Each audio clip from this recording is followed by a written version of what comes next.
Jos sä haluat oppia manifestoimaan, niin nyt kannattaa tallentaa tämä video. Ota paperia tai muistivihko esiin ja kirjoita nämä kysymykset.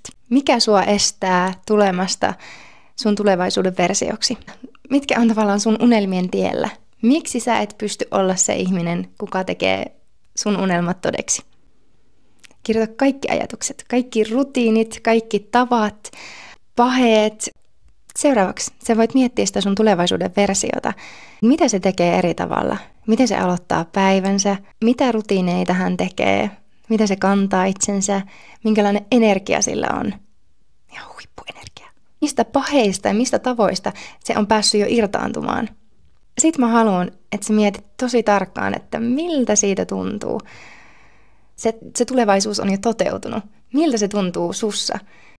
Sitten vaan teet tätä visualisointia ja kirjoittamista, että se muotoutuu se kuva sinusta. Ja sä tiedät, miltä se tuntuu, ja sä tunnet oikeasti sen kehossa, koska kehon täytyy tietää, että okei, se on normihomma. Mä pystyn manifestoimaan rahaa, mä pystyn manifestoimaan sitä, tätä, tuota. Mä pystyn tulla semmoiseksi ihmiseksi. Kehon täytyy tietää, että se on normihomma. Ja sitten ei muuta kuin manifestoimaan.